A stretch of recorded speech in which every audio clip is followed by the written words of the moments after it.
그 이제 홀로인 외로운 청춘들은 짝을 만나기를 원하지만 이제 짝을 이제 잘 사기도 참 어려운데요.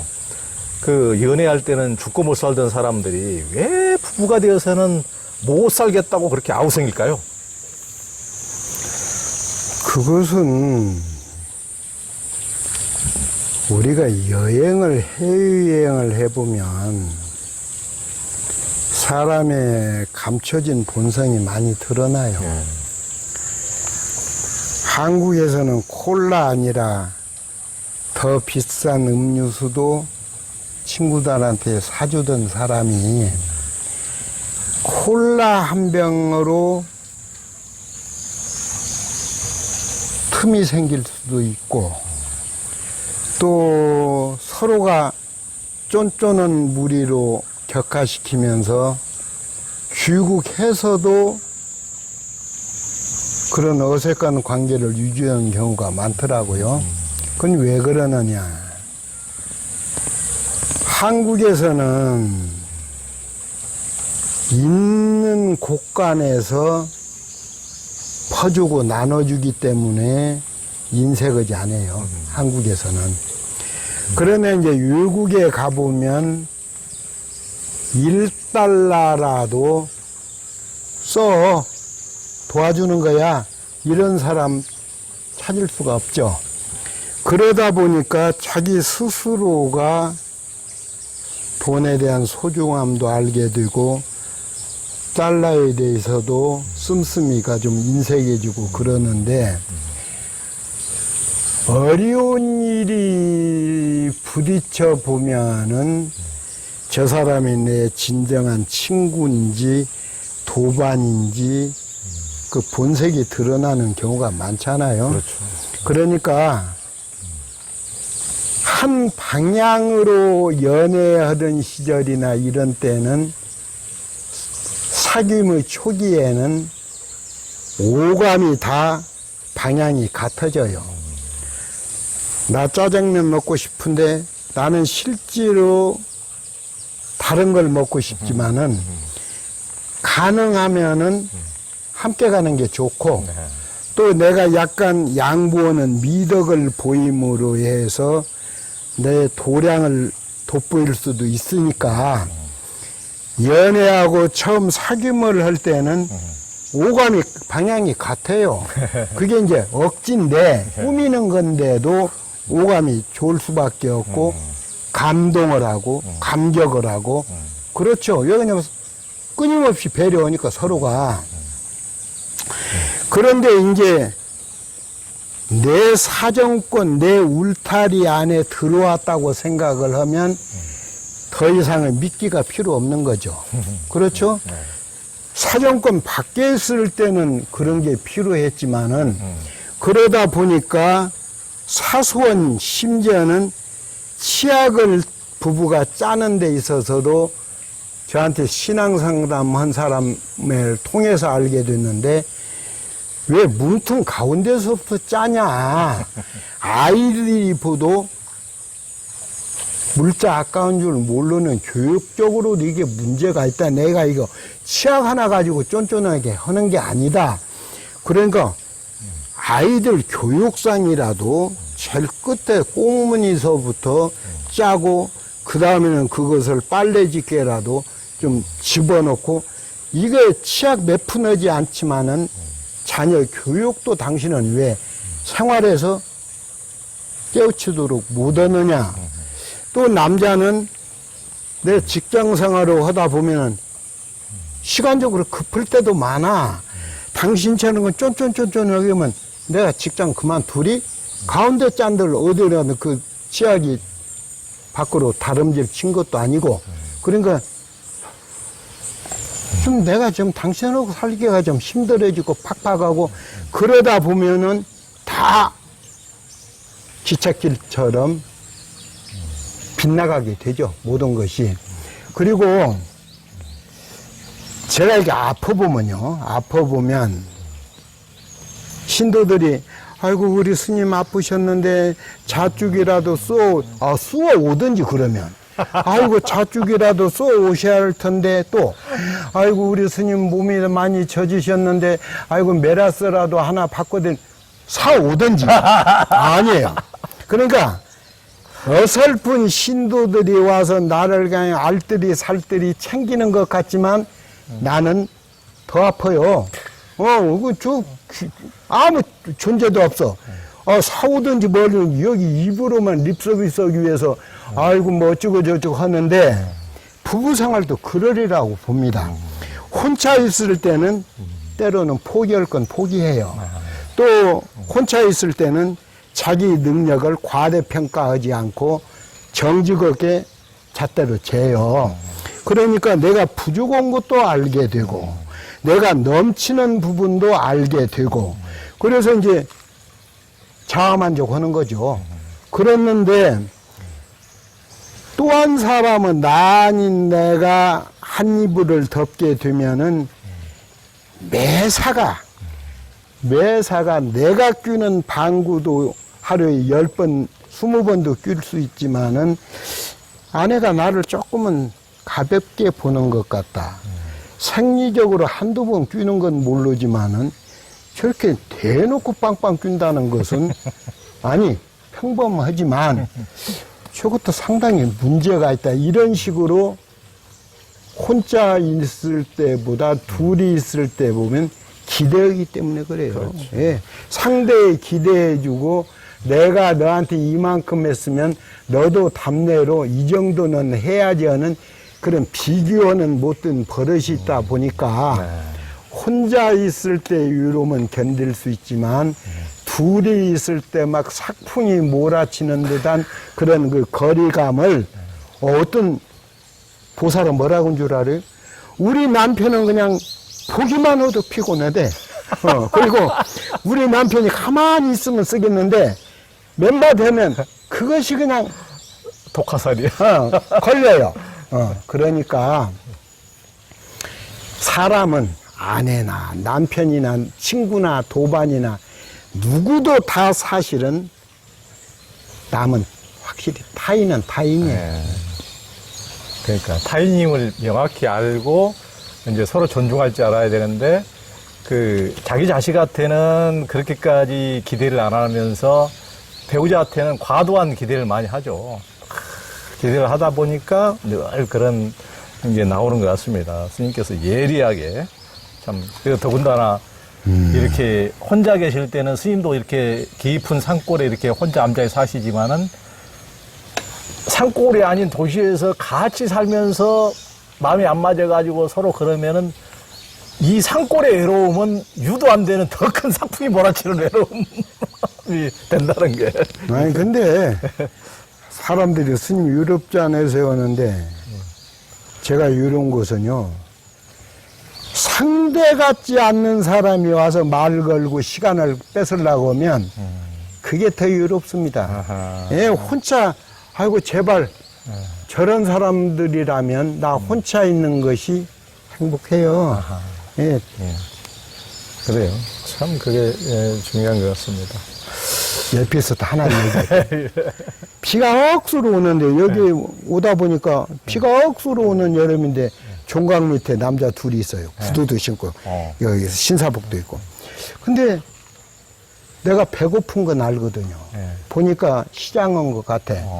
그래서 이제 제가 제 방에 가서 군고구마 애끼는데 군고구마랑 뭐 떡도 그냥 그 굽는 기가가 있어요. 굽고 또 차도 가지고 뭐 배지밀도 가져서 쟁반 가득 드십시오 하니까 고맙습니다 하고 먹었어요. 그래서 이제 그분들이 다 먹을 시간쯤 되어서 또 이제 몇 가지 과일 가지고 쟁반 가져가려고 와서 가져가니까 이분들이 나 막 가니까 뭐라고 하느냐. 스님께서도 예수 믿어서 구원받으세요. 예를 들면. 그러니까 그런 사람들은 아이고. 아무 의미가 없죠.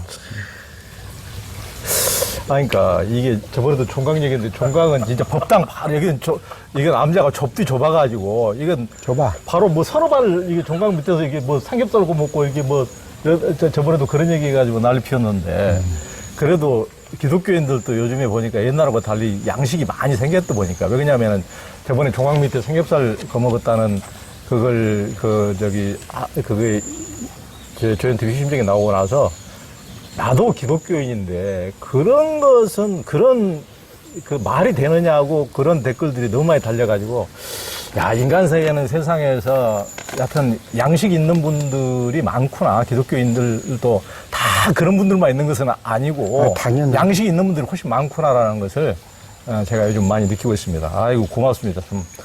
그런데 그렇게 스님한테 얻어먹을 것 다 먹고 마지막에 스님도 예수 믿어서 천국 가세요. 그러다 보니까 얼마 전에 그런 게 생각나네요. 어떤 남자에 사는 분이 스님이 혼자 사시다가 길거리로 내려가는데 꼭 그 동네 전도사가 한두 번 본 사이도 아닌데 볼 때마다 버스 중립에 버스만 타려고 하면 옆에 와가지고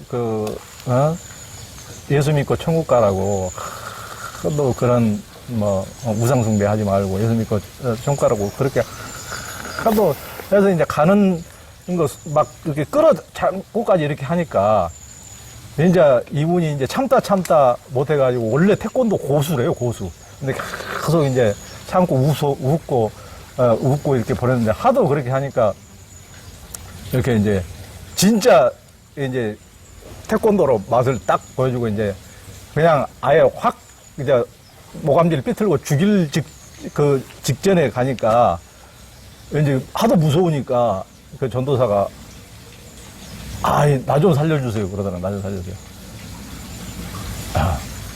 순교할 각오가 아니면 다시는 그런 소리 하지 마. 예수 믿고 좀 가라는 소리 하지 마. 뭘 살려주긴 왜 살려? 순교할 각오를 해야지. 그런 얘기를 했으면 순교할 각오를 해야지. 그런 얘기를 했다는 걸 올라오고 댓글들이 보고는 다 시원하다고 오히려. 그러니까 좀 그렇게 그런 댓글들이 달릴 정도면은 그런 식으로 비상식적으로 행동을 하면은 얼마나 세상 사람들이 어떤 눈으로 보는지 정도는 알아야지. 그게 그 기독교에도 전도에 도움이 되겠습니까? 얼마나 사람들이 그런 모습을 보고 안 좋게 볼 텐데요. 안타까운 일입니다. 사람들은 하나같이 돈을 많이 벌고 부자가 되기를 원하는데요. 이제 스님은 물질적 풍요가 행복에 이르는 지름길도 될 수 있겠지만, 지나치면 정신적 빈곤도 불러들임을 잊지 말아야 한다라고 하셨는데, 왜 그렇습니까? 저도 돈 좋아해요. 야. 또 돈이 있어야 생활해요. 야. 지금은. 그러나 다만 넘치는 것은 부족한 것만 못해요. 그건 확실히. 그러니까 더욱이 성직 승려의 신분으로 있으면서 물질적인 풍요 쪽으로 기울어지는 경우가 상당히 그 비중을 많이 차지하고 있고 둘레를 넓히는 모습에서 상식 이하로 세속화되고 있다. 예를 들어서 제가 이제 강의 같은 경우에 대학생 불교 연합회에서 교수 몇 분이 오셔가지고 향봉 스님 2009년 지리산 야단법석에서 스님만의 목소리가 상당히 불교계에 영향을 미치고 있는데 이 부분에 대해서 우리 교수들이 한 7, 80명은 스님이 끝장 토론하면 온다고 한다. 그러니 대학생 불교연합회 서울 사무실에 일주일에 한 번씩 와서 60분 강의하면 뭐 100분, 90분 토론 좀 하자.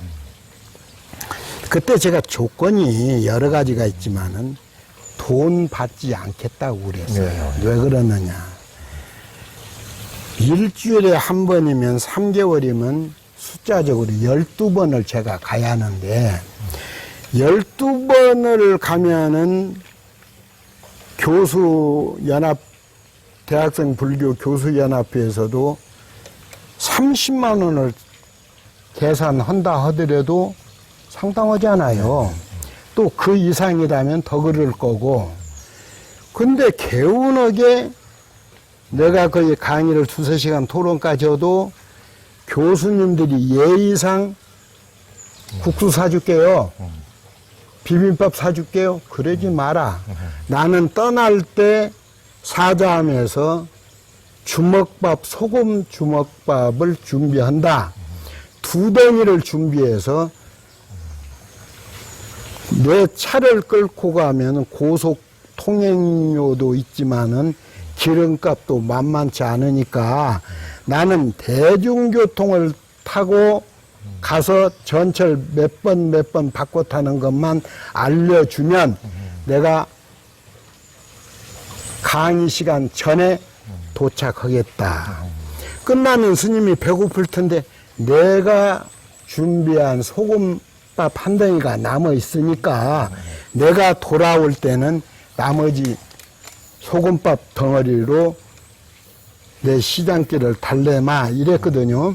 그러니까 공개적으로 어느 곳에서 하더라도 가능하면 그 주관하는 단체의 경제적인 부담을 전혀 안 주려고 그럽니다. 그 이유는 왜 그러냐면 나를 불러주었다는 것만 해도 나한테 부처님 말씀을 대중한테 전할 수 있는 기회를 마련해 준 거예요. 그런데 거기 가서 내가 마치 노동자도 아닌데 1시간이나 80분, 90분 강의를 하고 그 대가를 바라는 것 자체가 쫀쫀하다 못해서 이건 승려가 갖춰야 할 덕목 아니잖아요. 그러니까 봉투 안 받아버리면 12번을 강의해도 안 받았어요. 그게 옳은 거 아닙니까? 도법 스님이 인드라망에서 야 3개월 네가 강의하라. 그때도 일주일에 한 번씩 강의하는데 도법 스님 밑에 있는 사람이 향봉 스님 승복 치수 좀 알려주세요. 스님이 봉투 안 받으시니까 도법 스님께서 승복이나 한 번 해드리라고. 승복 받으면 액수는 적어질지 모르지만 똑같은 거 아닙니까? 그러니까 돈도 안 받지만 물품이나 승복도 내가 받지 않겠다. 그랬던 거거든요. 그러니까 이 승려들이 아까 처음에 저도 돈 주고 도우면 좋아한다니까요. 다만 넘쳐요. 넘쳐. 일반 사유인들이 주머니 한번 털어볼까 하면 일반 사유인들은 물론 카드가 있어서 그럴 수는 있지만은 돈백, 여유자금으로 돈백 주머니에 넣고 다니기 쉽지 않아요. 쓸 그렇죠. 것도 많고요. 그러나 사찰 주지가 스님 주머니 한번 텁시다 해서 상상외로 승려들의 주머니는 현찰로 빵빵하게 채 있을 수가 있어요. 그러다 보니까 물론 일부 승려지만은 상당한 승려들이 어디서 모여서 노름을 했다? 어디서 모여서 골프 여행을 갔다? 아니 골프가 대중 스포츠니까 타들 일은 아니지만은 떼거리로 와서 골프 여행을 한 것이 사유에서 지적이 되는 부분은 넘쳐서 그렇습니다. 그러니까 되도록이면 배부른 사람이 시를 못 쓰듯이 주머니가 너무 현찰로 빵빵하고 현찰을 밝히는 승려가 있다고 할 것 같아요. 그 단적인 것이 되게 스님들이 못마땅하게 생각하겠지만은 49제는 하나의 영혼이 있든 없든 좋은 곳에 보낸다는 의미 아니에요? 또 그 유가족을 갖다 위로한다는 의미 아니에요? 그러면 목적이 옳으면은 수단과 방법도 얼비서덕에 옳아야 하는 거예요. 끝까지 흥정하잖아요. 끝까지 거래하잖아요. 이런 모습이 승려들이 경제가 너무 쪼들려서 하기도 그렇지만은 제가 19년을 여러 개 살아온 게 옛날에는 내장사, 청평사, 보광사, 큰절, 매표는절 이런 데 주지하고 여기 와서는 신도한테 단 한 번을 도와달라는 권선문 돌린 적이 없는데도 사자암 생활이 제일 행복해요. 왜 그러느냐? 내 장사, 제가 매달 월급 봉투에다가 돈을 담아서 직원들한테 주어야 할 돈이 18명, 19명이에요. 수입이 되든 안 되든 18명, 19명 봉투는 내가 마련해야 해. 얼마나 번거로워요? 여기는 있으면 그저 행복하고, 없으면은 자유롭고, 그 다음에 신도들한테 의지도 안 하니까 떳떳하고 당당하고, 또 어디 강의 같은 건 하더라도 봉투를 안 받으니까 내가 할 소리 해요. 봉투 받게 되면 대체적으로 앞에 서국이 있어요. 뭐겠어요? 이사찰 주지스님으로 말할 것 같으면 이 똥걸레처럼 칭찬해. 그래야 봉투가 좀 두꺼워지는 거 아닙니까? 그러니까 내가 봉투 안 받음으로 인해서 그 주지가 나한테 뒷손가락질을 하든 뒷담화가 있든 없든 당당하죠. 내가 거기서 법문 대가를 안 받았는데. 그러니까 좀 넘치는 것보다는 부족한 삶을 수행자들은 살아가야 한다. 이렇게 생각하죠. 이제 스님은 홀로 떠나는 여행만큼 좋은 스승이 없다고 하셨는데 왜 그렇습니까? 제가 이제 인도에서 3년, 네팔에서 2년, 티베트에서 3년, 그리고 마지막은 중국에 와서 사범대학에서 중국 국어를 공부하면서 그렇게 지냈는데, 혼자서 하는 여행은 내용면에서 혼자 여행하면 엄청난 위험도 닥치고 공경에 처할 때가 굉장히 많아요. 그만큼 혼자서 여행하면은 거둬들이는 수확이 많아요. 혼자서 해보면 다리 뻗고 뭐 혼자 무슨 3시간을 울든 4시간을 울든 울 수 있잖아요. 4시간, 서너 시간을 그렇게 울고 나면 내 마음을 마치 빨래한 것처럼, 다림질한 것처럼 말로 표현할 수 없는 행복과 자유감을 느껴요. 또 혼자서 여행해 보면 누구 타들 일도 아니고 누구한테 기대도 하지 않으니까 내 스스로가 나를 챙기게 되고 말 한마디 행동 하나에도 조심하게 돼요. 티베트 같은 데를 여행하다 보면 한국인들이 자주 가고 일본인들이 자주 가는 게스트하우스에 일어, 중국어, 한국어로 뭐라고 써 있느냐.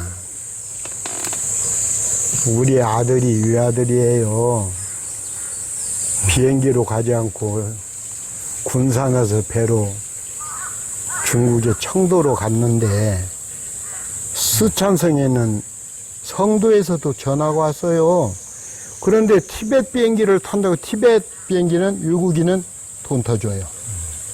유일하게 외국인이 돈 내는 데는 티베트야. 왜 그러냐면 외국인 안 가기를 바라니까. 티베트에 도착한 이후에는 아무 소식이 없어요. 뭐 배낭은 뭐 신발은 뭐 블랙야크고 그 다음에 뭐 배낭은 뭐 이렇게 다 써 있어요. 키는 180 정도 되고 뭐 머리는 어떻게 있다고. 근데 이게 지금 소식 없는 지가 한 달이에요. 그러거든요. 그건 죽은 거예요. 제가 말이죠. 위험한 고비를 많이 넘기는 중에 달라이 라마는 해 같은 부처님이면은 시가체에 있는 분은 달 같은 부처라 해서 판첸라마라고 해요. 그래서 관광객들이 많이 모이는데 희한하게 만두집에 가면은 여자 하나가 와 있어요. 그래서 누님 사오고 또 어디 가서 국수를 먹으려고 하면 또 옆에 나와서 나를 도와줘요. 그 다음에 허다못해 뭐 민속 공예품 하나라도 살라고 하면 이 사람이 유창하게 중국말이나 영어로 해서 가격도 깎아줘. 어허. 그래서 이제 그런 사람도 있는갑이다. 저는 싸구려 게스트하우스에서 진짜 화장실도 공동사용, 목욕탕도 공동사용, 이런 데서 자는데 그 여자가 또 게스트하우스도 옮겼어요. 그 얘기를 좁혀 나가면 저건 아니다. 해외 혼자 여행에 보면 미인계가 널려 있어요. 혼자 온 사람은 여권 하나만 훔치고 달러만 하나 훔쳐버리면 가게 하나 열 수 있대요. 네. 그럼 저건 아닌 것 같다. 그래서 이제 제가 그 사람한테 말 않고 새벽 일찍 떠나는 장거리 버스 표를 끊어가지고 거기 가니까 차가 떠나기 전에 그 여자가 배낭을 메고 와요. 그 여자가. 귀신 아니야? 귀신이야, 귀신. 그런데 옆에 내 자리가 아닌데도 중국 본토 사람으로 이 얘기를 해서 선물을 주고 양보받아서 내 자리에 앉는 거예요. 옆에. 그런데 좀 이제 가다가 내가 이게요, 해외여행 하려면 참 모질지 하고 빈틈이 있으면 내가 딱 조는 척 해야겠다. 조는 척 하니까 졸지 마라. 이거 좋은 음료수 있다. 그걸 바랬죠. 그래서 먹는 척 하다가 내가 볼펜이 좀 비싼 볼펜이 떨어뜨렸어요. 그 우리 밑으로. 그건 계획에서. 제가 한참 죽음에서 헤어나려고 하면 머리 써야죠. 그렇죠. 그러니까 내가 조는 척 하자. 네. 그러면 이 여자가 뭔가 네. 나한테 권할 것이다. 그런데 음료수를 권했는데 볼펜 좀 좋은 것을 탁 떨어뜨리면서 여자 쪽으로 의도한 거니까 내 쪽이 아니고 여자 쪽으로 뜨니까 미안해 좀 주워달라니까 줬는데 세게 했으니까 그 사이에 음료수 바꿨죠. 음료수 장거리 버스는 티베트도 컵 걸어놓는 예, 예. 걸치대가 있어요. 예, 예. 그러니까 이제 볼펜 주워줘서 고맙습니다, 감사합니다 하고 이제 음료수 드세요, 나도 먹을게요 하고 했는데 그것도 먹으면 안 돼. 혹시라도. 근데 여자는 전혀 나를 의심하지 않고 제 것을 마신 거예요. 마시고 나서는 얼마나 독하면 5분도 안 갔을 텐데 뻗어버린 거예요. 제가 만일 먹으면 뻗죠. 내 패스포드, 여권, 돈 다 가져가죠. 네. 그러니까 해외여행을 혼자서 하다 보면 위험한 고비도 많이 넘기고 예. 내 스스로가 빈틈을 보이면 사고는 어김없이 찾아들고 그래서 혼자 나는 이 수행도 그렇습니다. 수행도 선방 스님들이 30명, 40명이 한 방에 어울려서 짜여진 시간표에 의해서 죽빛 소리에 일어나고 앉는 것을 반복한다면 그게 간절심이 이어질 수 있겠느냐. 그러니까 진실로 공부하려면은 스스로가 해외에 가서 티베트 가보니까 엄청나게 고생했던 거 경험했잖아요. 이제 그러있는 그런 산 수행을 했으면 그런 바람이 있는 거예요. 예.